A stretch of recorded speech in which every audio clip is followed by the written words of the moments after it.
The Murder of Roger Ackroyd. Chapter 5. Murder. I got out the car in next to no time and drove rapidly to Fernley. Jumping out, I pulled the bell impatiently. There was some delay in answering, and I rang again. Then I heard the rattle of the chain, and Parker, his impassivity of countenance quite unmoved, stood in the open doorway. I pushed past him into the hall.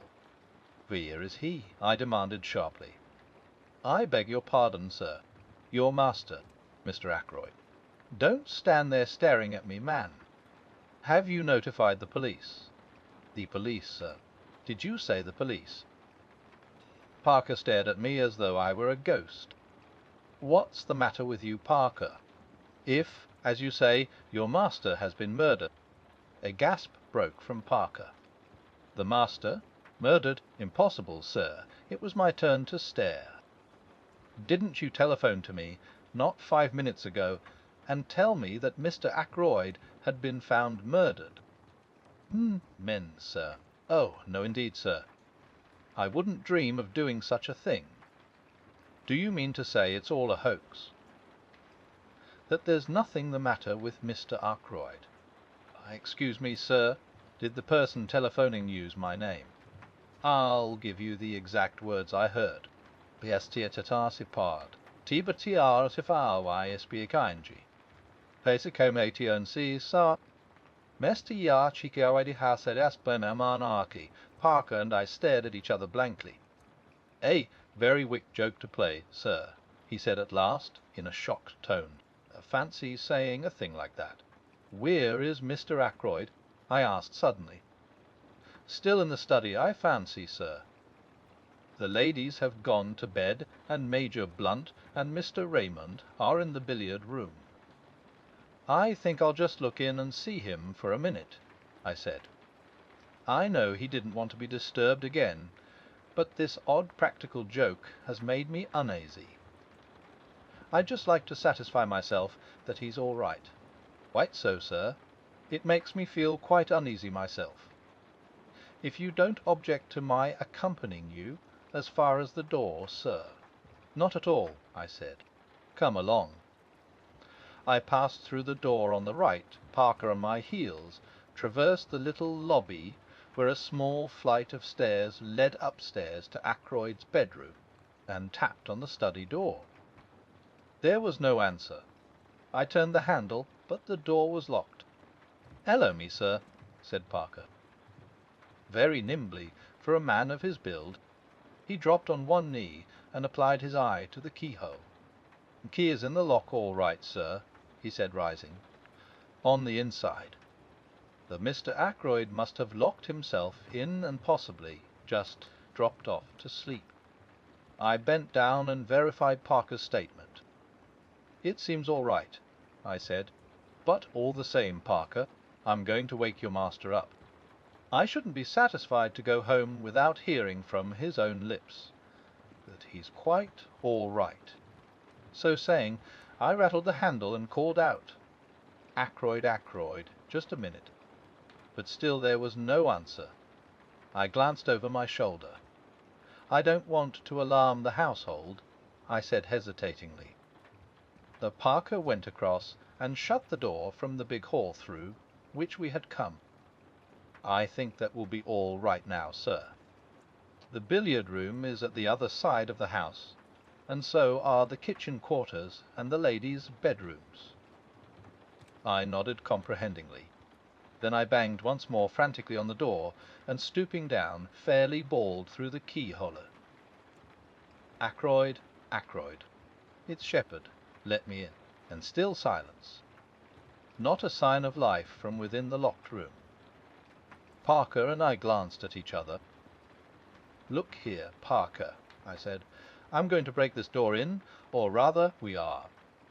I'll take the responsibility." "If you say so, sir," said Parker, rather doubtfully. "I do say so. I'm seriously alarmed about Mr. Ackroyd." I looked round the small lobby and picked up a heavy oak chair. "Parker, and I held it between us and advanced to the assault. Once, twice, and 3 times we hurled it against the lock.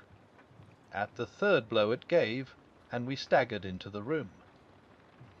Ackroyd was sitting as I had left him in the armchair before the fire. His head had fallen sideways, and clearly visible, just below the collar of his coat, was a shining piece of twisted metalwork. Parker and I advanced till we stood over the recumbent figure. I heard the butler draw in his breath with a sharp hiss. "Stabbed from beyond," he murmured. "Horrible." He wiped his moist brow with his handkerchief, then stretched out a hand gingerly towards the hilt of the dagger. "You mustn't touch that," I said sharply. "Go at once to the telephone and ring up the police station. Inform them of what has happened. Then tell Mr. Raymond and Major Blunt." "Very good, sir." Parker hurried away, still wiping his perspiring brow. I did what little had to be done. I was careful not to disturb the position of the body, and not to handle the dagger at all. No object was to be attained by moving it. Ackroyd had clearly been dead some little time. Then I heard young Raymond's voice, horror-stricken and incredulous, outside. "What do you say? Oh, impossible. Where's the doctor?" He appeared impetuously in the doorway, then stopped dead, his face very white. A hand put him aside, and Hector Blunt came past him into the room. "My God," said Raymond from behind him. "It's true. Then?" Blunt came straight on till he reached the chair. He bent over the body, and I thought that, like Parker, he was going to lay hold of the dagger hilt. I drew him back with one hand. "Nothing must be moved," I explained.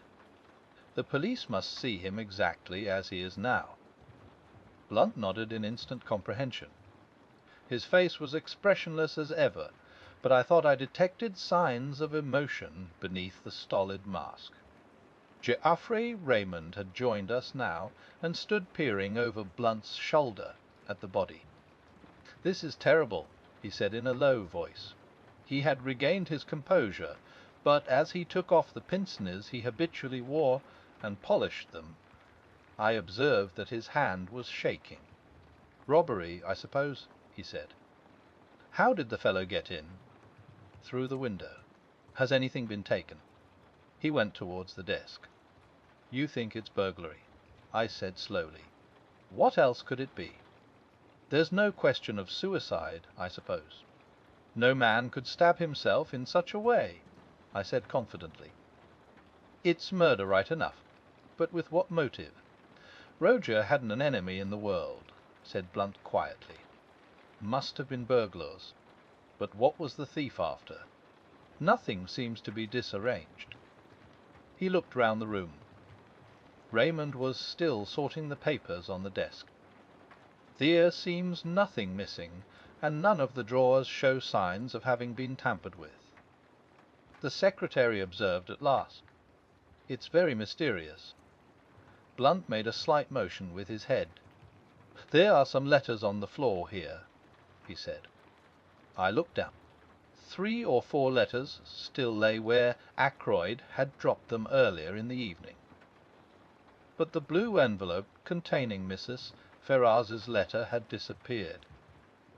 I half opened my mouth to speak, but at that moment the sound of a bell pealed through the house. There was a confused murmur of voices in the hall, and then Parker appeared with our local inspector and a police constable. "Good evening, gentlemen," said the inspector. "I'm terribly sorry for this. A good kind gentleman like Mr. Ackroyd. The butler says it is murder. No possibility of accident or suicide, doctor." "None whatever," I said. "A bad business." He came and stood over the body. "Been moved at all?" he asked sharply. "Beyond making certain that life was extinct. An easy matter. I have not disturbed the body in any way." "Ah?" "And everything points to the murderer having got clear away. For the moment, that is. Now then, let me hear all about it." Who found the body? I explained the circumstances carefully. A telephone message, you say? From the butler. A message that I never sent, declared Parker earnestly. I've not been near the telephone the whole evening. The others can bear me out that I haven't. Very odd, that. Did it sound like Parker's voice, Doctor? Well, I can't say I noticed. I took it for granted, you see, naturally. Well, you got up here, broke in the door, and found poor Mr. Ackroyd like this.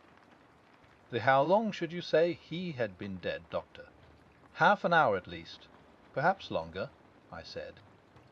The door was locked on the inside, you say. What about the window?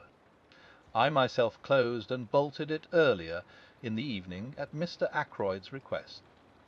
The inspector strode across to it and threw back the curtains. Well, it's open now anyway, he remarked.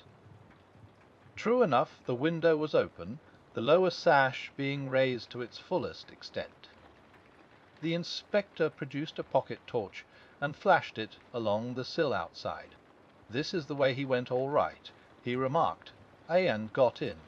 See here, in the light of the powerful torch, several clearly defined footmarks could be seen. They seemed to be those of shoes with rubber studs in the soles. One particularly clear one pointed inwards, another, slightly overlapping it, pointed outwards. Plain as a pikestaff, said the inspector. Any valuables missing? Geoffrey Raymond shook his head. Not so that we can discover. Mr. Ackroyd never kept anything of particular value in this room. Temph, said the inspector. Man found an open window. Climbed in, saw Mr. Ackroyd sitting there. Maybe he'd fallen asleep. Man stabbed him from behind, then lost his nerve and made off. But he's left his tracks pretty clearly. We ought to get hold of H.I.M. without much difficulty. No suspicious strangers been hanging about anywhere? Oh, I said suddenly. What is it, Doctor? I met a man this evening, just as I was turning out of the gate.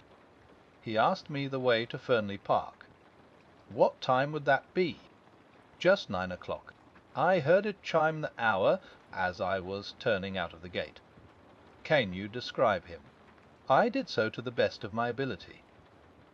The inspector turned to the butler. Any when answering that description, come to the front door? No, sir. No one has been to the house at all this evening. What about the back?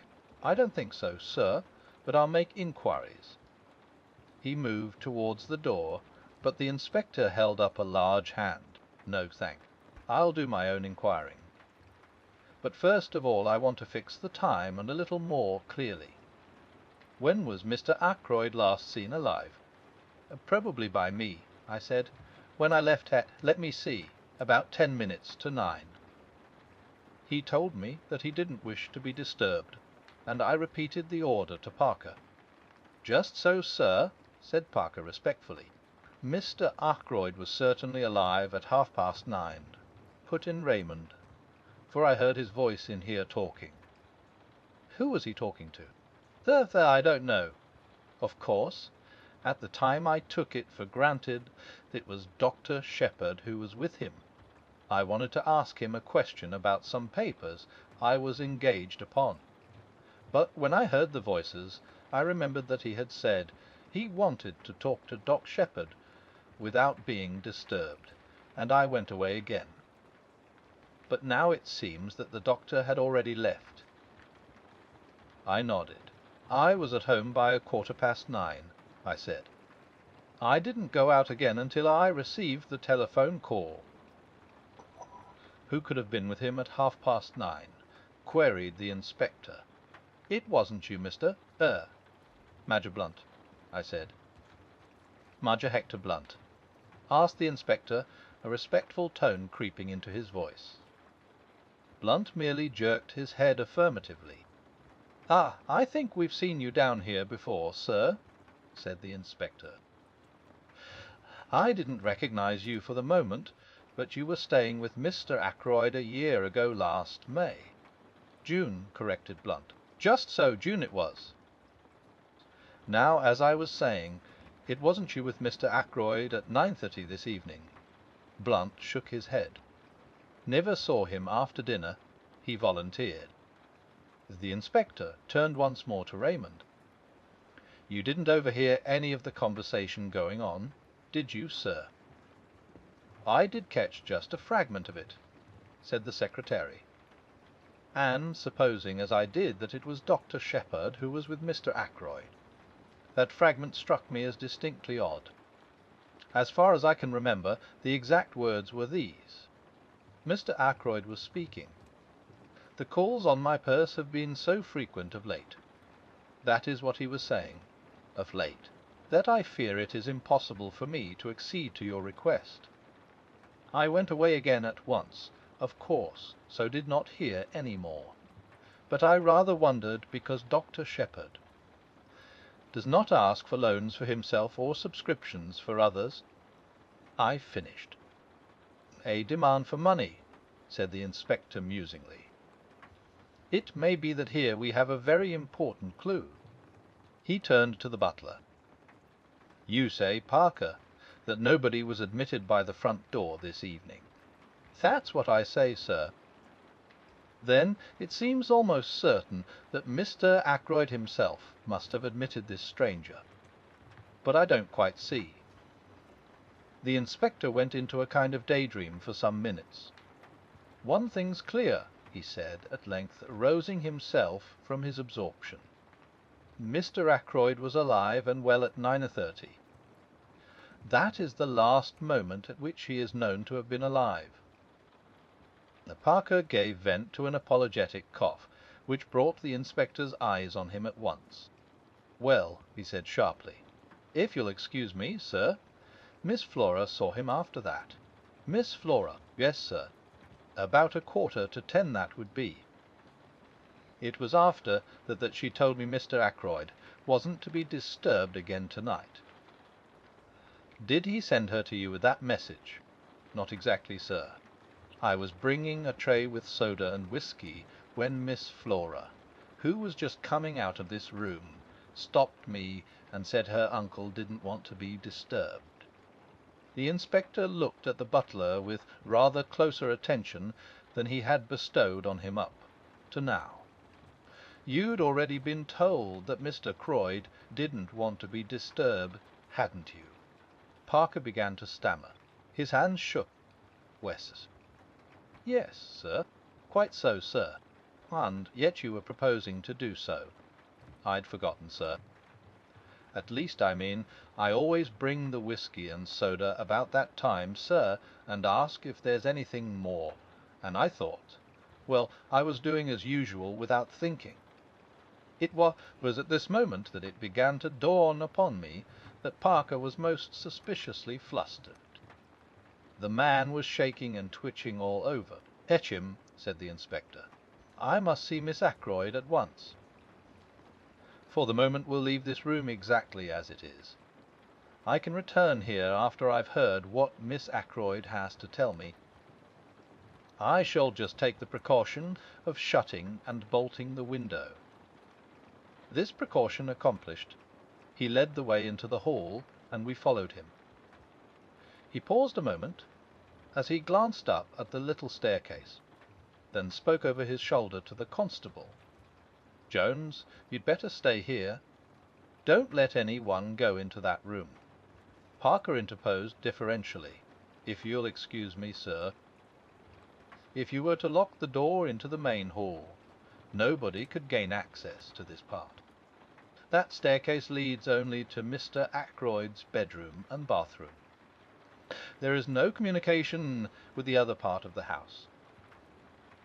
There once was a door through, but Mr. Ackroyd had it blocked up. He liked to feel that his suite was entirely private. To make things clear and explain the position, I've appended a rough sketch of the right-hand wing of the house. The small staircase leads, as Parker explained, to a big bedroom made by two being knocked into one, and an adjoining bathroom and lavatory. The inspector took in the position at a glance. We went through into the large hall, and he locked the door behind him, slipping the key into his pocket. Then he gave the constable some low-voiced instructions, and the latter prepared to depart. "We must get busy on those shoe tracks," explained the inspector. "But first of all, I must have a word with Miss Ackroyd. She was the last person to see her uncle alive. Does she know yet?" Raymond shook his head. "Well, no need to tell her for another 5 minutes. She can answer my questions better, without being upset, by knowing the truth about her uncle. Tell her there's been a burglary, and ask her if she would mind dressing and coming down to answer a few questions." It was Raymond who went upstairs on this errand. "Miss Ackroyd will be down in a minute," he said, when he returned. I told her just what you suggested. In less than 5 minutes Flora descended the staircase. She was wrapped in a pale pink silk kimono. She looked anxious and excited. The inspector stepped forward. "Good evening, Miss Ackroyd," he said civilly. "We're afraid there's been an attempt at robbery, and we want you to help us." "What's this room?" "The billiard room." "Come in here and sit down."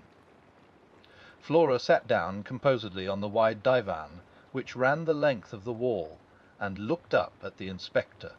"I don't quite understand. What has been stolen?" "What do you want me to tell you?" "It's just this, Miss Ackroyd. Parker here says you came out of your uncle's study at about 9:15. Is that right?" "Quite right." "I had been to say good night to him." "And the time is correct?" "Well, it must have been about then. I can't say exactly." "It might have been later. Was your uncle alone, or was there any one with him?" "He was alone." "Dr. Shepherd had gone. Did you happen to notice whether the window was open or shut?" Flora shook her head. "I can't say." "The curtains were drawn?" "Exactly. And your uncle seemed quite as usual?" "I think so." "Do you mind telling us exactly what passed between you?" Flora paused a minute, as though to collect her recollections. "I went in and said, 'Good night, uncle, I'm going to bed now. I'm tired tonight.' He gave a sort of grunt, and I went over and kissed him, and he said something about my looking nice in the frock I had on, and then he told me to run away as he was busy. So I went." "Did he ask specially not to be disturbed?" "Oh yes, I forgot. He said, 'Tell Parker I don't want anything more tonight, and that he's not to disturb me.'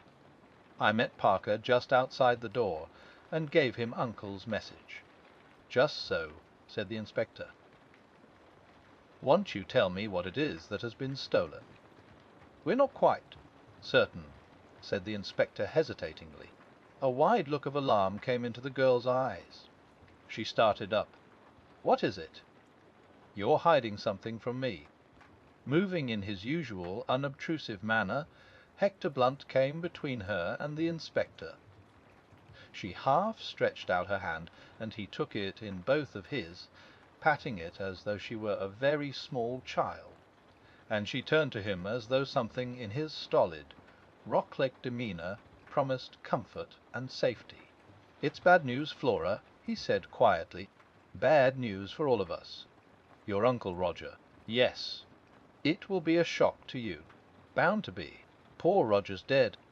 Flora drew away from him, her eyes dilating with horror. "One?" she whispered. "One. Very soon after you left him, I'm afraid," said Blunt gravely. Flora raised her hand to her throat, gave a little cry, and I hurried to catch her as she fell. She had fainted, and Blunt, and I carried her upstairs and laid her on her bed. Then I got him to wake Mrs. Ackroyd and tell her the news. Flora soon revived, and I brought her mother to her, telling her what to do for the girl. Then I hurried downstairs again.